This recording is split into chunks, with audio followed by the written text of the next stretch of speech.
কাকদ্বীপে গরিবদের পাশে পঞ্চায়েত প্রতি মাসে 500 টাকা করে দিয়ে সাহায্য। গ্রামের 50 জন হতদরিদ্রকে চিহ্নিত করে প্রতি মাসে তাঁদের টাকা দেয় ঋষি বঙ্কিমচন্দ্র পঞ্চায়েত।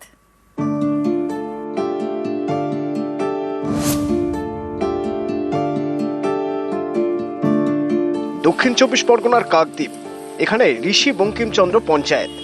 এই পঞ্চায়েতের উদ্যোগে প্রায় 5 বছর ধরে গ্রামের গরিব মানুষদের পাশে পঞ্চায়েত। প্রতি মাসে পঞ্চায়েতের তরফে 500 টাকা করে দেওয়া হয়। কাকদ্বীপের গোবিন্দরামপুরে ঋষি বঙ্কিমচন্দ্র পঞ্চায়েত অফিস। এই অফিসের পাশে ছিল খালি জায়গা। কয়েক বছর আগে সেখানে বাড়ি তৈরি করে পঞ্চায়েত, ভাড়া দেয় একটি রাষ্ট্রায়ত্ত ব্যাংককে। সেই ভাড়ার টাকা থেকে গ্রামের হতদরিদ্রদের প্রতি মাসে 500 টাকা করে দেয় পঞ্চায়েত। প্রতি মাসে 50 জনকে 500 টাকা করে দেয় পঞ্চায়েত। সেরকমই একজন বছর 96 এর প্রমিলা দাস। 500 টাকা দেয় অঞ্চল থেকে। আচ্ছা, কতটা সুবিধা হয় আপনার? ভালো। ওষুধপত্র কেনা হয় তো? হ্যাঁ, আর জমি নেই, জায়গা নেই, কিছু নেই। টাকাটা কে আনে? আমার এই বৌমা। পঞ্চায়েত প্রধানের বক্তব্য, নানা কারণে অনেক গরিব গ্রামবাসী সরকারি ভাতা পান না।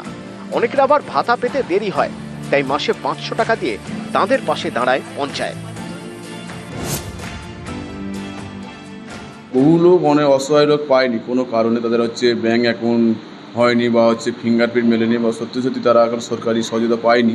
সেক্ষেত্রে আমরা আমাদের পঞ্চায়েতের জায়গায় পঞ্চায়েতের পয়সা থেকে আমরা বিল্ডিং করছি। বিল্ডিং থেকে আমরা 22,764 টাকা করে প্রতি মাসে পাই। সেখান থেকে আমরা 50 জনকে আমরা প্রতি মাসে 500 টাকা করে দিই। কাকদ্বীপ থেকে বিশ্বজিৎ হালদার, নিউজ 18 বাংলা। সিঙ্গল বেঞ্চে তথ্য গোপন প্রমাণ হয়ে গেল হাইকোর্টের ডিভিশন বেঞ্চে। ধোপেই টিকল না প্রমোটিং সংস্থার যুক্তি। সিঙ্গল বেঞ্চের রায় বাতিল করে দিল ডিভিশন বেঞ্চ। জানিয়ে দিল সিঙ্গল বেঞ্চকে স্থানীয়দেরও বক্তব্য শুনতে হবে আর তারপর রায় দেবে।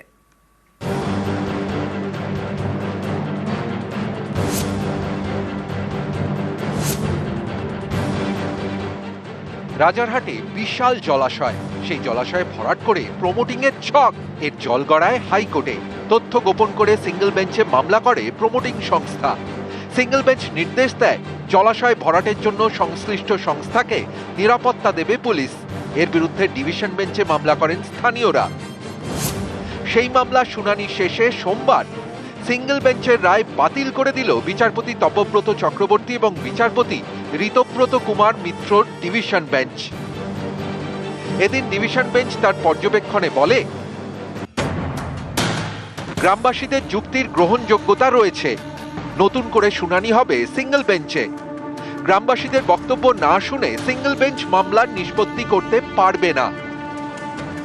আদালতের এই রায় আপাতত বন্ধ হয়ে গেল জলাশয় ভরাটের কাজ, যা স্থানীয়দের কাছে বড় জয়। এই পুকুরটা অন্যতম।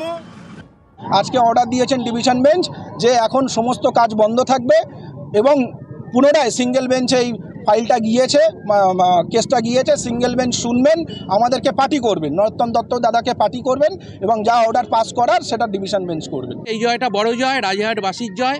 পথে নামুন, এরপরে যেন রাজারহাটে কোনো পুকুর বা বাগান পরিষ্কার করা, গাছ কাটা এগুলো যেন বন্ধ হয়। প্রতিটা পাড়ায় প্রতিটা মানুষ রুখে দাঁড়ান। সম্প্রতি বিধানসভায় পুকুর ভরাট রুখতে সুর চড়ান মুখ্যমন্ত্রী।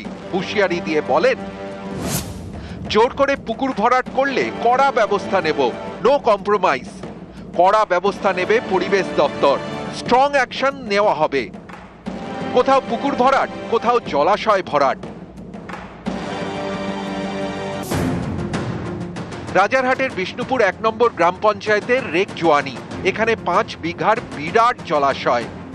এই জলাশয় ভরাট করে ফ্ল্যাট তৈরির ছক। অভিযোগের আঙুল একটি বেসরকারি সংস্থার দিকে। সম্প্রতি এই খবর দেখায় নিউজ 18 বাংলা। এই জলাশয় ভরাট নিয়ে গ্রিন ট্রাইব্যুনালে মামলা ঝুলে রয়েছে। এই তথ্য গোপন করে কলকাতা হাইকোর্টের দ্বারস্থ হয় প্রমোটিং সংস্থা।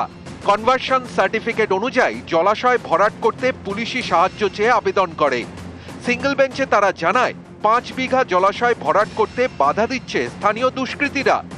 এরপরই পুলিশি নিরাপত্তায় জলাশয় ভরাটের নির্দেশ দেয় হাইকোর্ট। কিন্তু এ নিয়ে যে পরিবেশ আদালতে মামলা ঝুলে রয়েছে, সেটা সিঙ্গল বেঞ্চে চেপে যায় প্রমোটিং সংস্থা।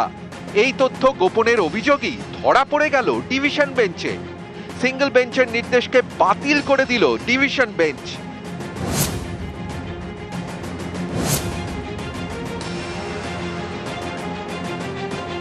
News 18 Bangla. South Calcutta law কলেজের মধ্যে ছাত্রীকে গণধর্ষণের অভিযোগ, গ্রেপ্তার তৃণমূল ছাত্র পরিষদের 3 কর্মী। আর এই নিয়ে কোমর বেঁধে আসরে পদ্ম শিবির। সোমবার ল কলেজে যায় বিজেপির প্রতিনিধি দল। এই নিয়ে রাজ্য রাজনীতির হাওয়া গরম। দক্ষিণ কলকাতার ল কলেজে ছাত্রীকে গণধর্ষণের অভিযোগ, এই নিয়ে জোর শোরগোল। রাজ্য রাজনীতিও গরম, কোমর বেঁধে আসরে বিজেপি। শনিবার 4 সদস্যের ফ্যাক্ট ফাইন্ডিং টিম তৈরি করেন বিজেপির সর্বভারতীয় সভাপতি জেপি নাড্ডা।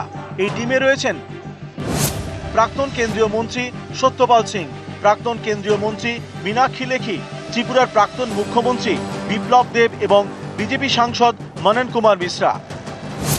সোমবার দুপুর 3টে নাগাদ লালবাজারে গিয়ে পুলিশ কমিশনারের সঙ্গে বৈঠক করেন বিজেপির এই 4 প্রতিনিধি। তারপর যান কসবায় সাউথ ক্যালকাটা ল কলেজে।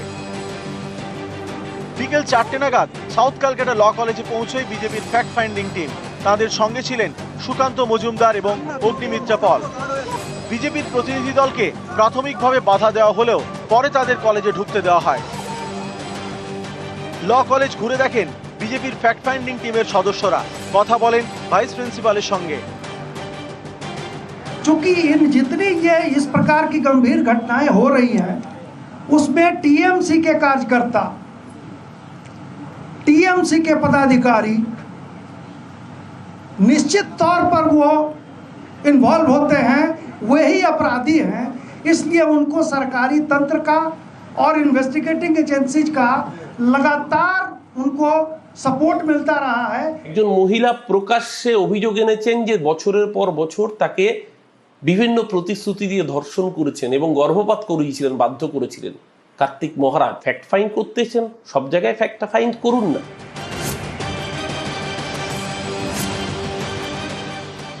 এই রাজ্যে একটা অরাজকতা করে রেখেছে। উনি হাতরাসে টিম পাঠাতে পারেন, পেহেলগাঁওতে টিম পাঠাতে পারেন। বাংলাতে মহিলারা সুরক্ষিত না, যেখানে 50% উপরে মহিলা, সেখানে যদি মহিলারাই সুরক্ষিত, ল কলেজেই সুরক্ষিত না হতে পারে, বাংলার মধ্যে মহিলাদের কোনো নিরাপত্তা একদম নেই। বিপ্লব দেব হচ্ছে ফেইল্ড চিফ মিনিস্টার। সবচেয়ে বেশি ধর্ষণ, এই রাহাজানি, খুন হওয়ার ক্ষেত্রে তিনি মুখ্যমন্ত্রী হিসেবে কি পদক্ষেপ নিয়েছেন? সাধারণ সম্পাদক অভিষেক বন্দ্যোপাধ্যায় গিয়েছিলেন, তার কনভয়ের উপর হামলা হয়। বাংলায় গণতন্ত্র আছে, আপনারা আসছেন যাচ্ছেন।